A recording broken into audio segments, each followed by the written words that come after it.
Good morning, everybody. So, welcome to. I'm calling it this week Super Relaxation Week. So, I think I'm going to have a theme of something or other each week, and I'm going to do like 3 sessions a week on that theme each week. Yeah. So, so last week it was we had Wim Hof and the cold showers and all that sort of thing. This week, I'm going to focus on relaxation. So, like, we need both relaxation and stimulation, both in the mind and the body, in order to come alive, to be able to function well in the world, and to be able to then orientate ourselves towards what Buddhism would call skillful action, actions that bring about happiness for ourselves and for others. So which is what Buddhist meditation is all about. And I think we all kind of recognise that, when we kind of feel more alive, we just feel more like doing things, like working, helping people and doing things for ourselves and enjoying life, all that sort of thing. So I had 3 sessions last week on stimulation, and I'm going to have 3 this week on relaxation, and hopefully I've got a friend of mine, Nishbra, to do a body scan in a couple of days. So he's a yoga teacher. He does really, he's really good at leading body scans with lots of detail about the body. So that'll be tomorrow or the day after. But I thought that today I feel a little bit drowsy because I didn't sleep that well, but see how we get on. So I thought today we'll look at relaxation a bit. So I just thought, before we do any, what does it take to, what helps with relaxation, or what does it take to relax? So I drew this little kind of diagram here. So basically, before we are able to relax, we have to kind of feel like there's a kind of ground there underneath us that will support us.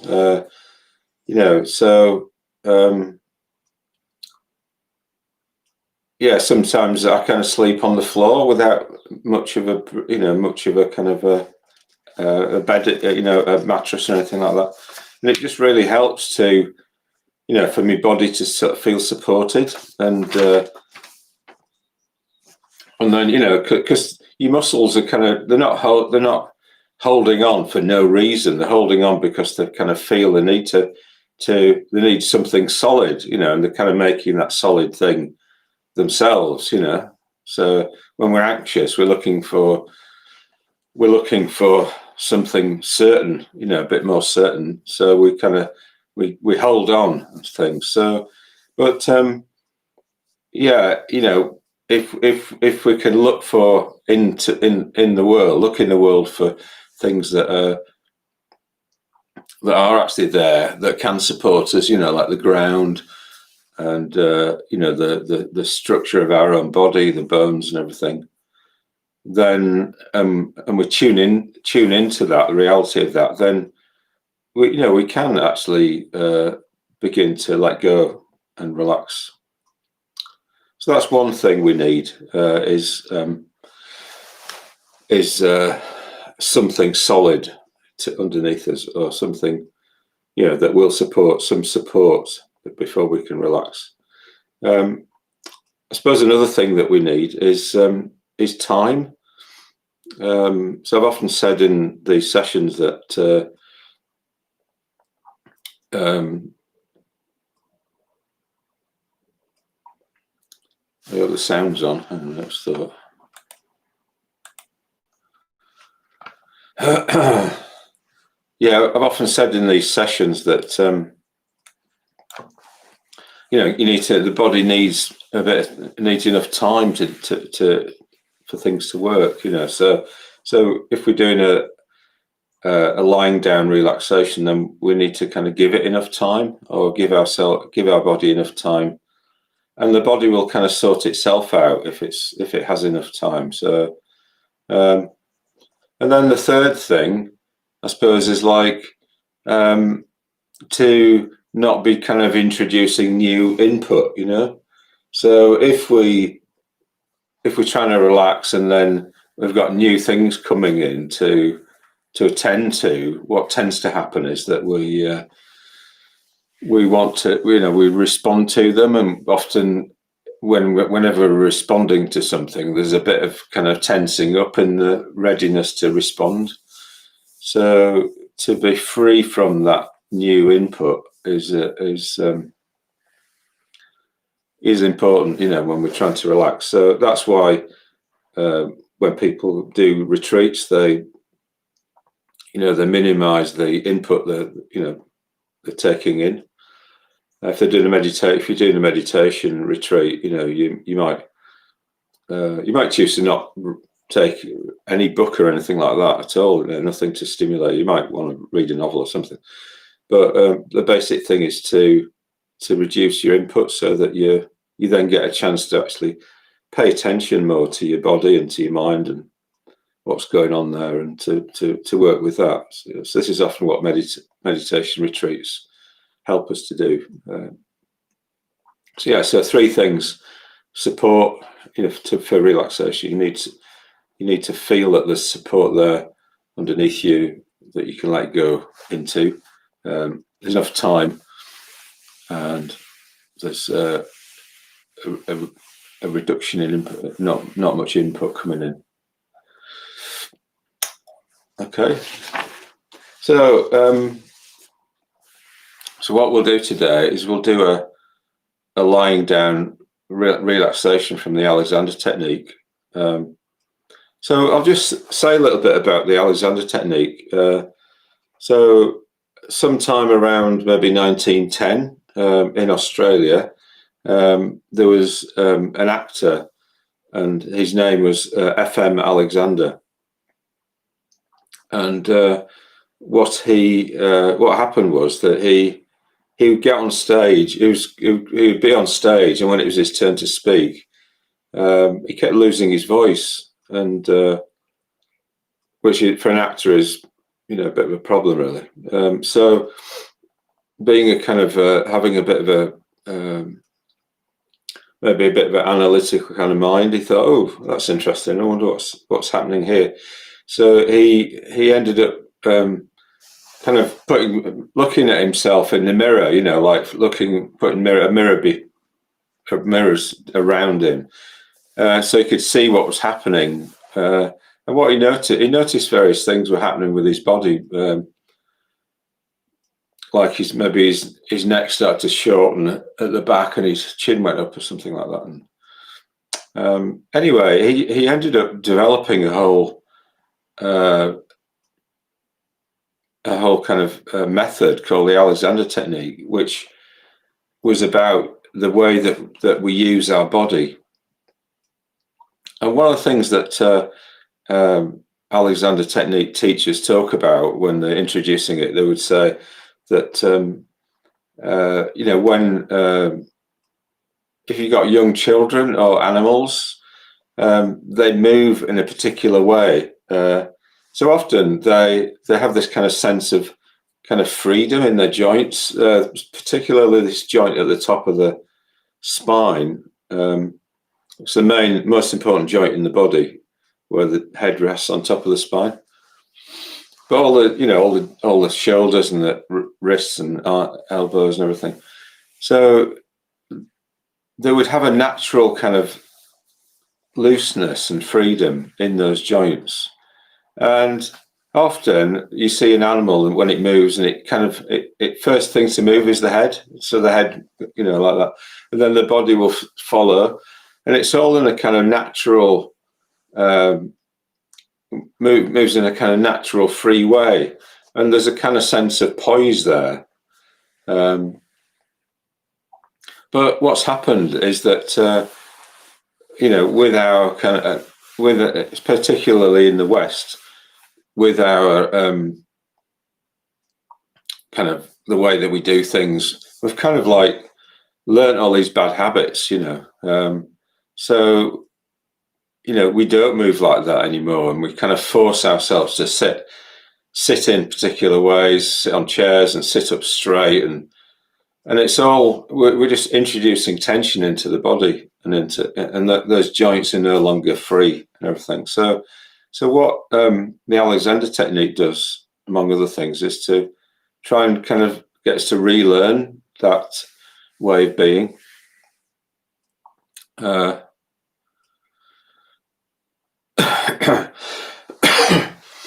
And Alexander talked about inhibition. So it's like, when we're kind of looking to relax, it's quite good to have a sense of what we're trying to do. So, for instance, and you give directions. So you sort of say, "May that joint at the top of my spine be free to move, so that my head can rise up towards the ceiling, tilting forward. My neck can release, and my back can become longer and wider." So those are the directions that you're wanting to happen. You're making a suggestion to yourself, like a light suggestion.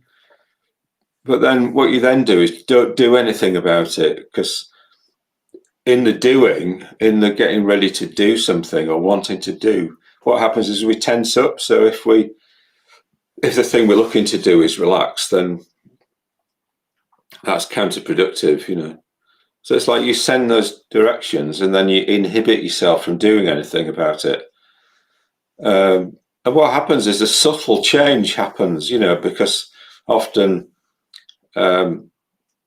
the subtle things are the most powerful ones, So we're wishing something to happen, but we're stopping ourselves from doing anything about it.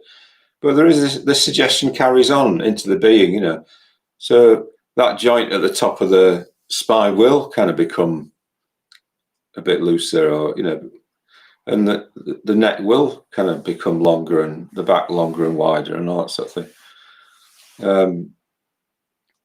And then you get you go through different directions. So yeah, so with the Alexander technique, you end up in a way kind of taking the body and keeping it separate from the will. The will just wants to push, the mind just wants to kind of push the body about. But what we separate the two out, and we just kind of deal with the body on its own terms. We make these light suggestions and also lengthening as well. So Alexander said a long muscle cannot be a tense muscle. So we make suggestions that are about lengthening the different aspects of the body.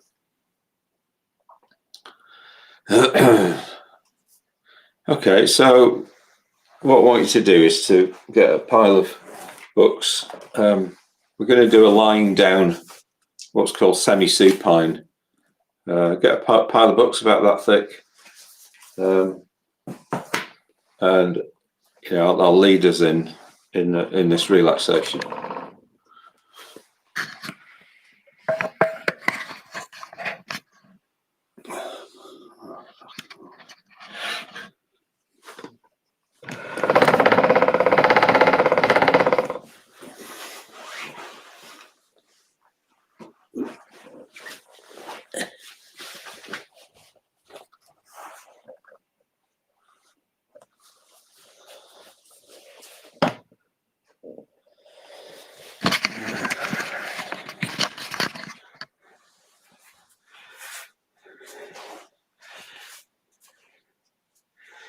If I can work out how to do it.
Okay, so to begin with, we just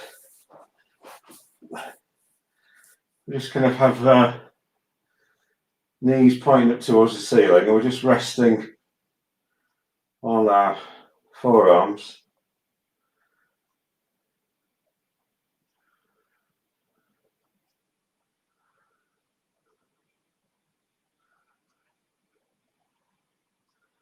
And we're just waiting for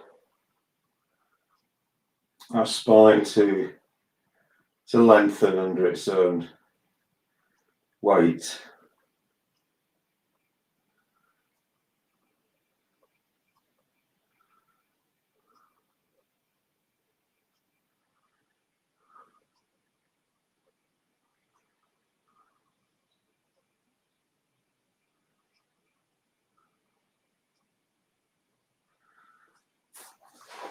And then just unfurling your spine along the ground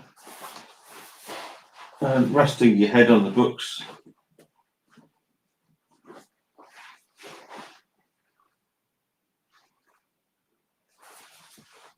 And you can put your hands on your hips or your lower belly.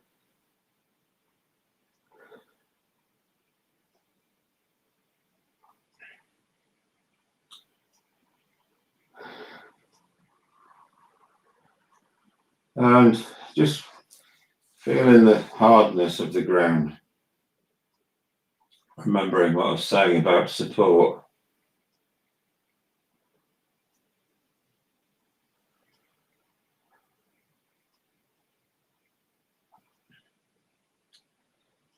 And feeling the hardness of the books underneath your head.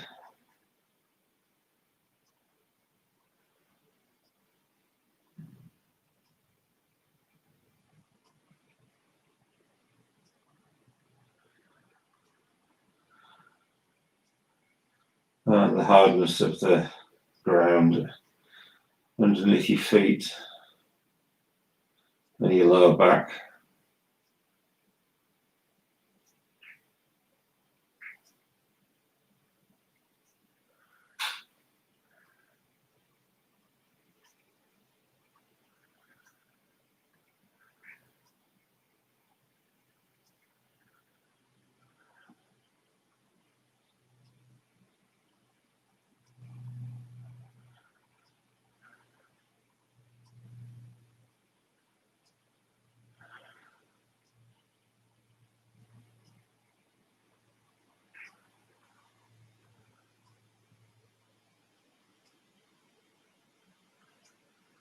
And feeling the hardness of the bones of your legs. So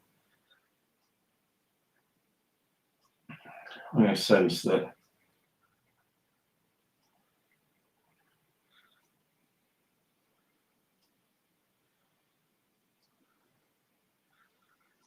the structure of your legs resting on the ground.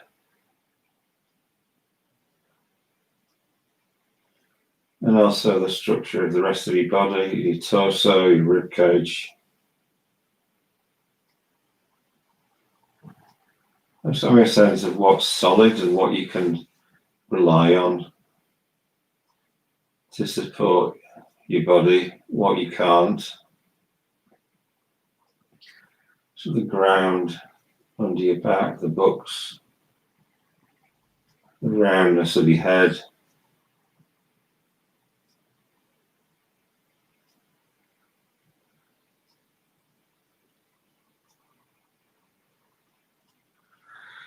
And secondly, having a sense of having enough time, plenty of time,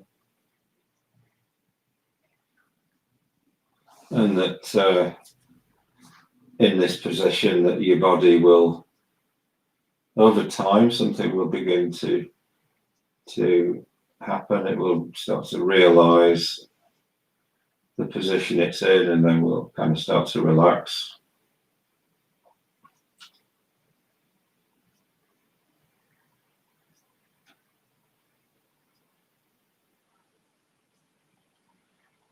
And having a sense of reduced input,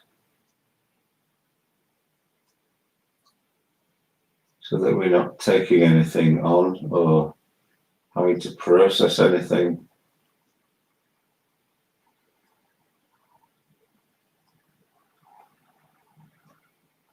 That might require our attention.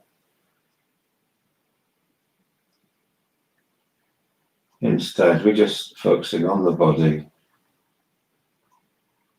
the bones of the body, the muscles of the body,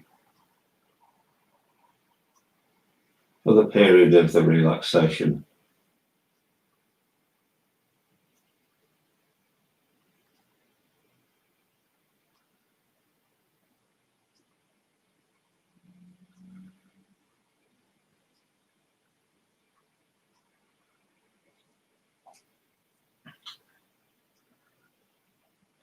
And then take your hands and maybe just lift your head up a little bit, and then kind of pull your neck a little bit away from your body, and then put the head back on the books. So I'm going to begin now by sending directions to different parts of the body. As I said, this is a suggestion that we're making, something that we would like to happen, but we're not going to do anything about it. We're going to inhibit ourselves from doing anything, just sending the suggestions.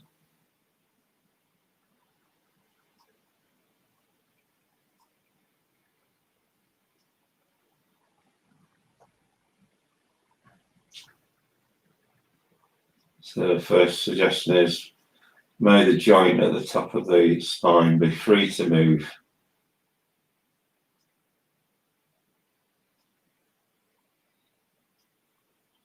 So that my head can move away from my body.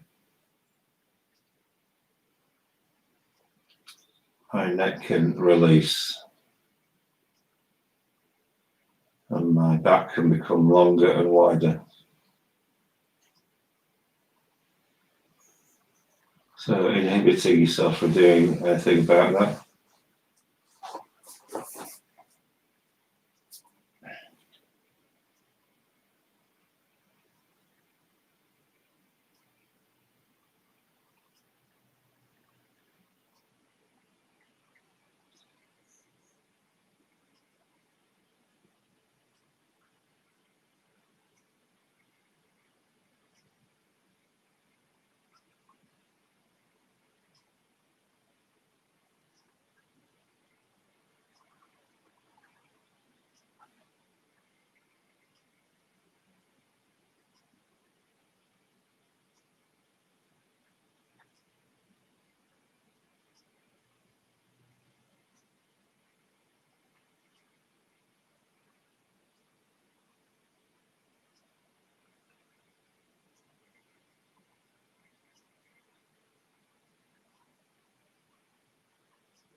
So doing that one again. So may the joint at the top of my spine be free to move,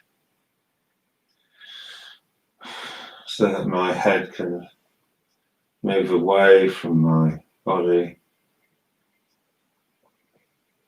My neck can release.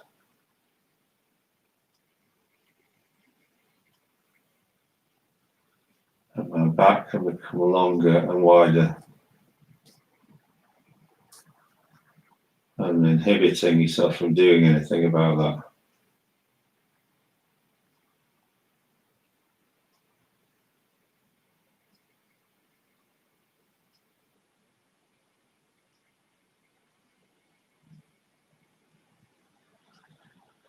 And then taking your attention down to your hips and ankles and knees.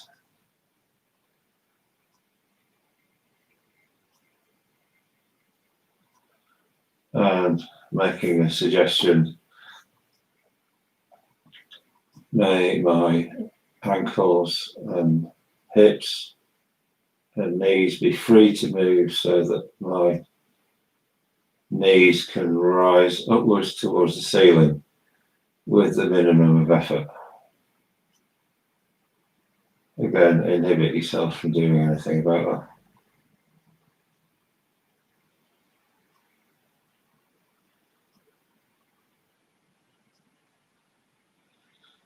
that. And my hips and ankles and knees all be free to move. So my knees can rise up towards the ceiling with the minimum of effort.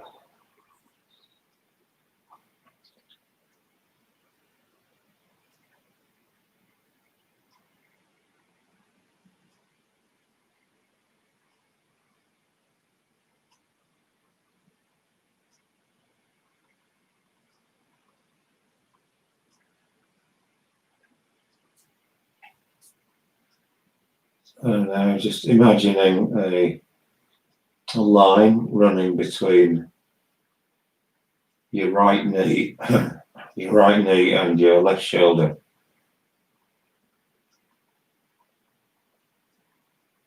And sending a suggestion that that line becomes longer without while inhibiting yourself from doing anything about that.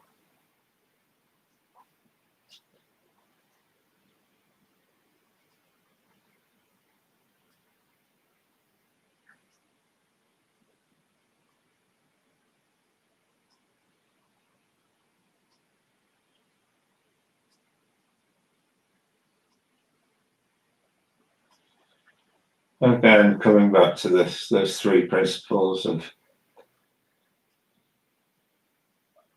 support, feeling the hardness of the ground underneath you, the books,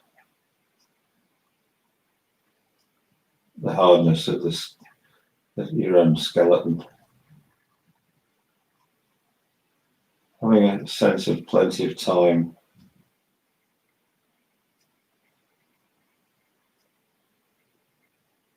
and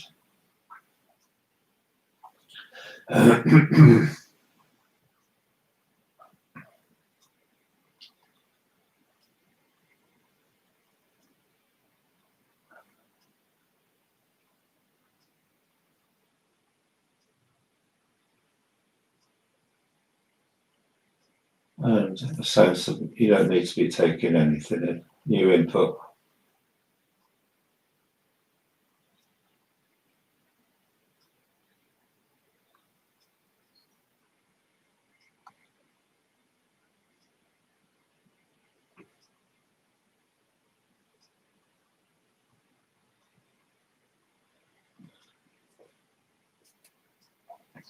And now imagining a line running between your left knee and your right shoulder.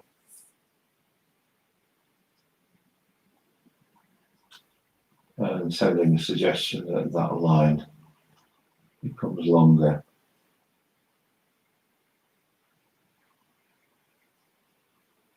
While inhibiting yourself from doing anything about it.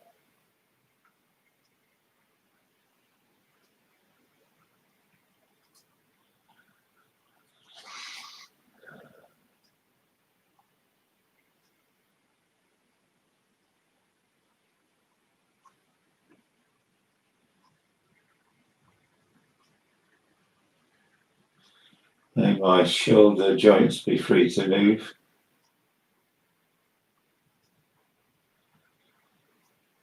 So that my arms can extend away from my shoulder joints, lengthening.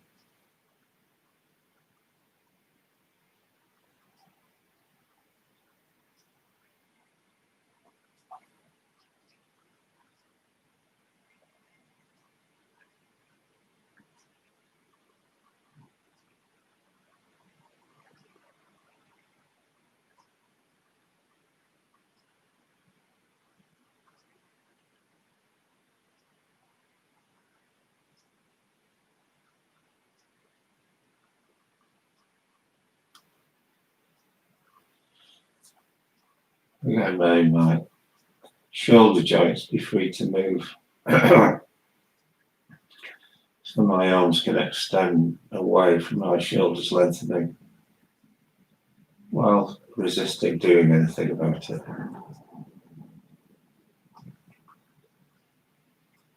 May my elbows be free to move so my forearms can extend away from my elbows lengthening.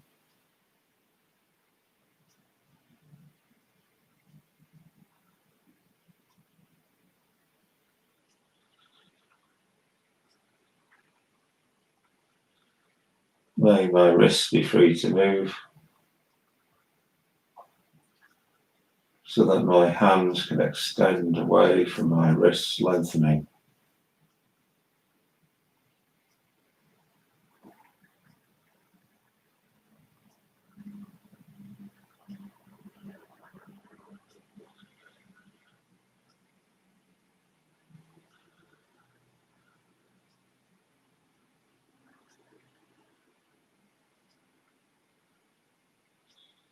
May my finger joints be free to move so that my fingers can move away from my hand lengthening.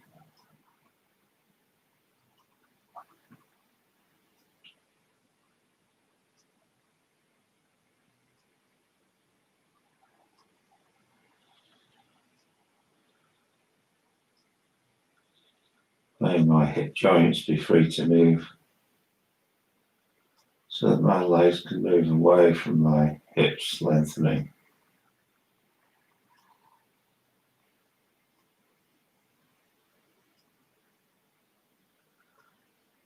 May my knee joints be free to move so my lower legs can move away from my knees lengthening.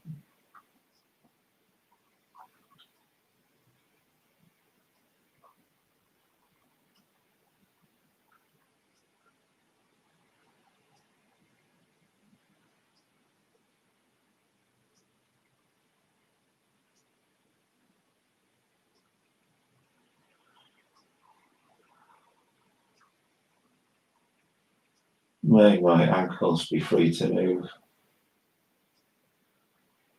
so my feet can move away from my ankles lengthening.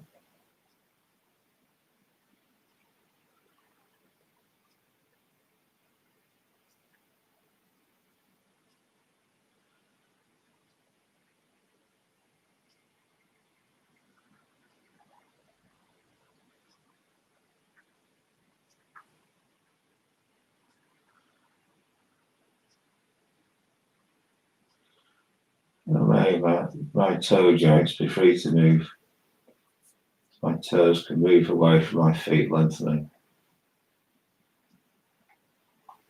All the time inhibiting yourself from doing anything about it.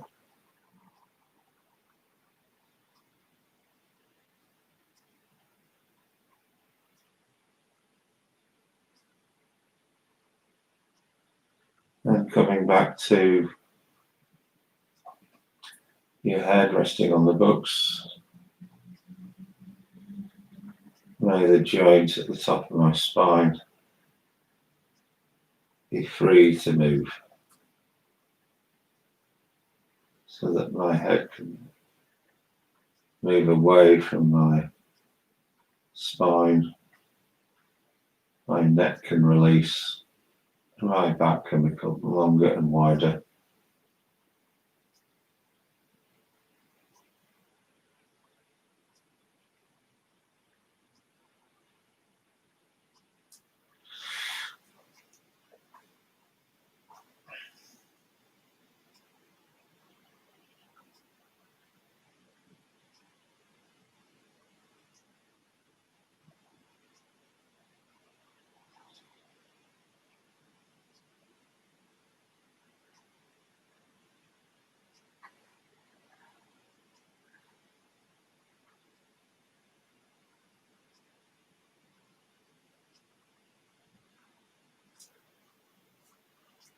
Again, just coming back to that sense of support, hardness of the ground, hardness of the books, hardness of your own skeleton.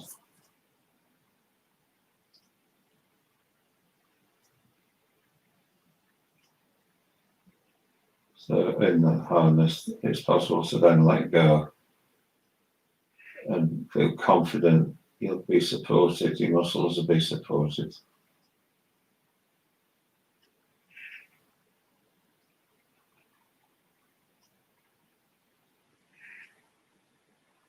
Let's try to give the weight of your body to the ground a little bit more than you are doing.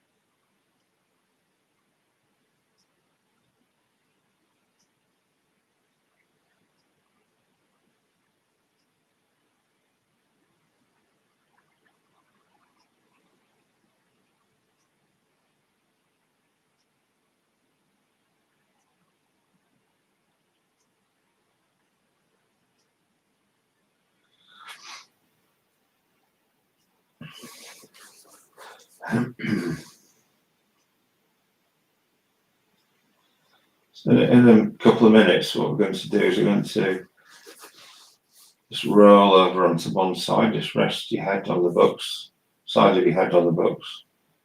And this is just to help the blood in your system to redistribute. It's all kind of pooling in your back at the moment. So choosing a side, left or right.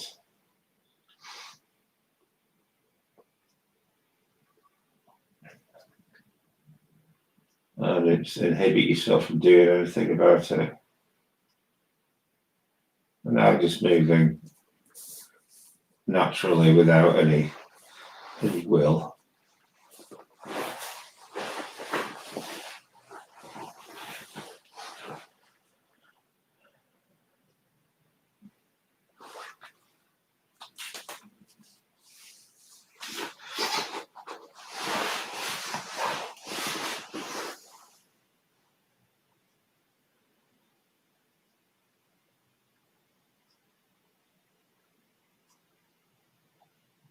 And feeling the hardness of the ground.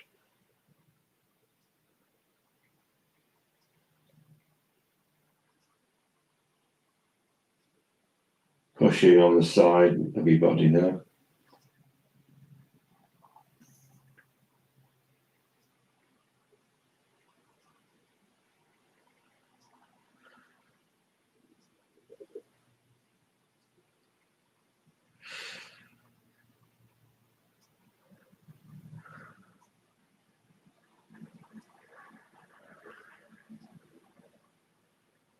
You might take some deeper breaths if you want.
So not rushing, just really giving yourself plenty of time.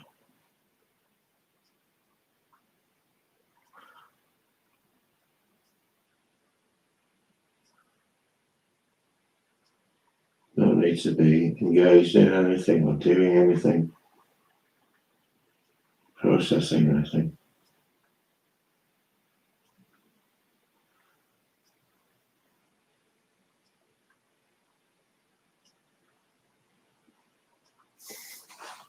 And now just carry on rolling over. And kind of just being on your hands and knees.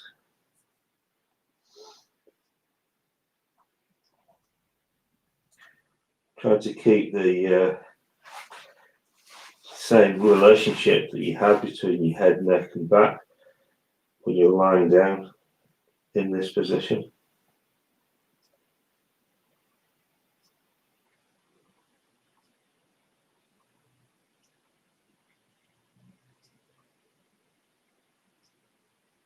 And then just walk your hands backwards and sit on your heels.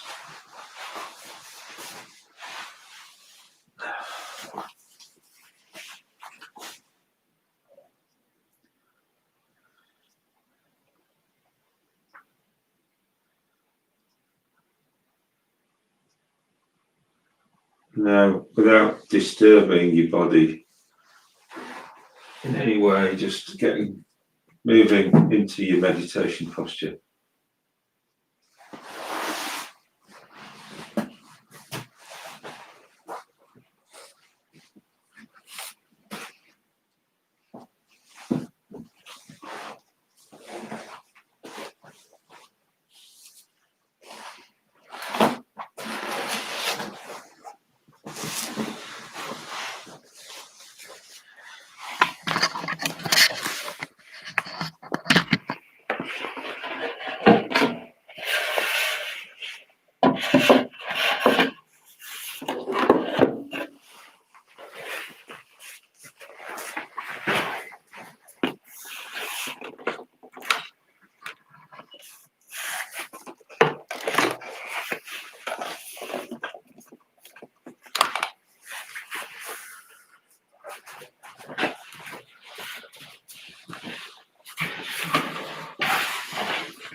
So now we're in a new position, bodily position, contacting again the sense of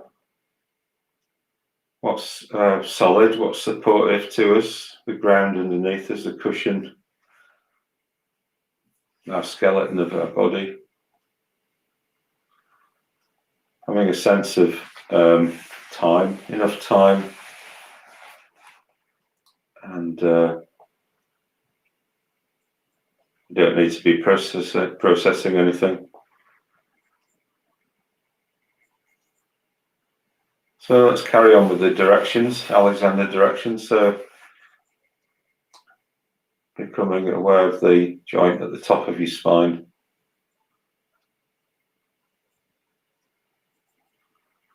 And sending a suggestion, may that joint be free to move, so that my head can rise upwards towards the ceiling, tilting slightly forward. My neck can release and my back become longer and wider without doing anything about it.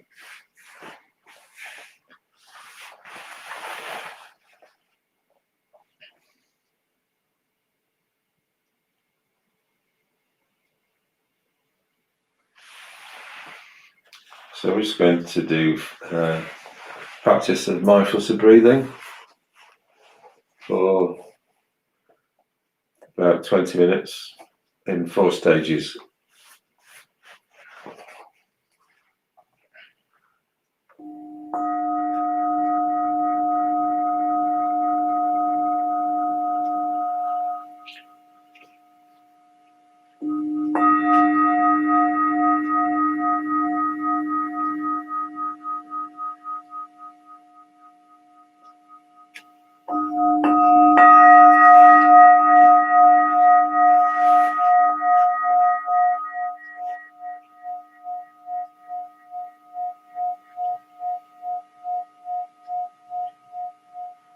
On the first stage, we observe the breath entering the body, we observe it turning around, we observe it leaving the body, and after the breath has left the body, we just mark the end of the breath with a count 1 in our mind.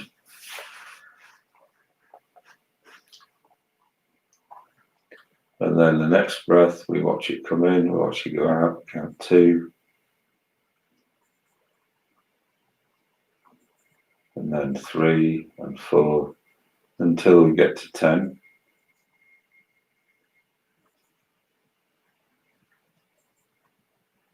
And then the next breath, we breathe in, breathe out, and count 1 again. So counting sets of 10 breaths.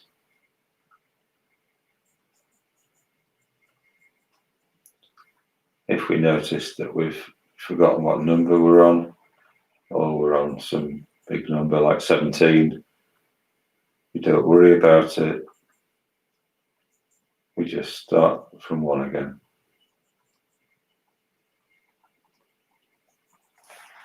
Mindfulness of breathing.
In the second stage, we do the same sequence of counting, but we just count just before the breath begins.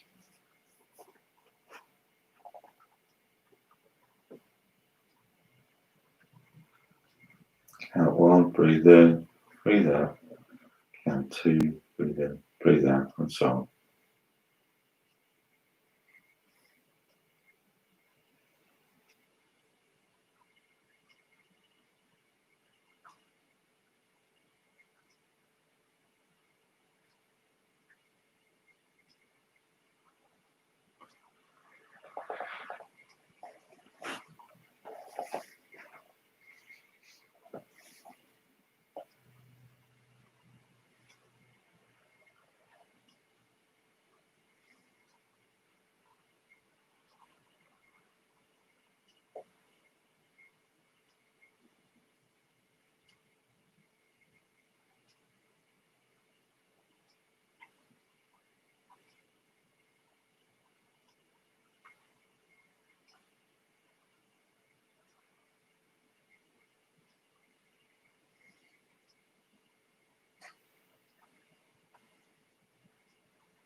Be aware of our support, plenty of time,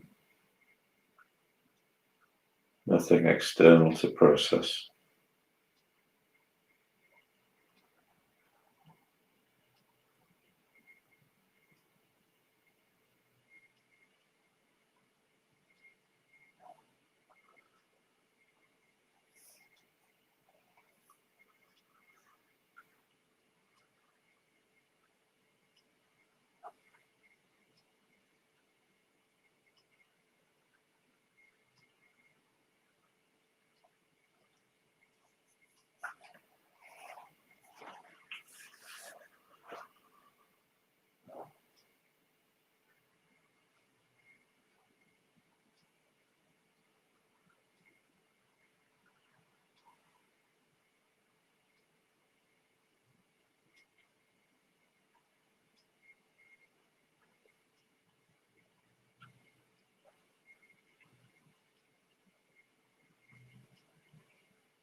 In the third stage, we let the counting go and we just follow the breath as continuously as we can.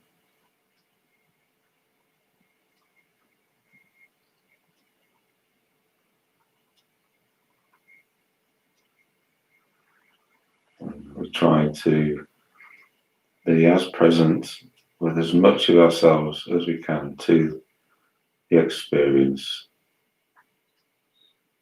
our thoughts, our emotions, our body, our attention.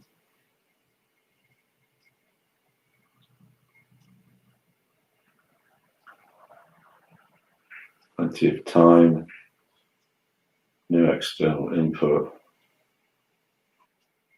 collecting ourselves around the breath.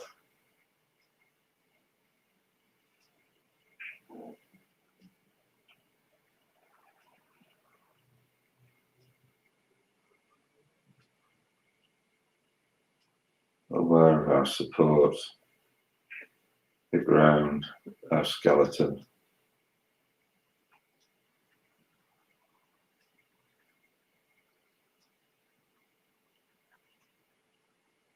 Being able to relax.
In the final stage, we just watch the delicate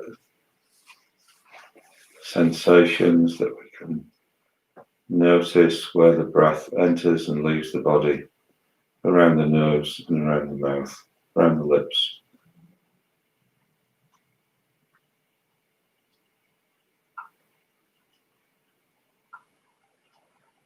Refining our awareness so that we can be in tune with those more delicate sensations. as the breath comes and goes.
Though in your own time, just bringing your meditation practice to a close.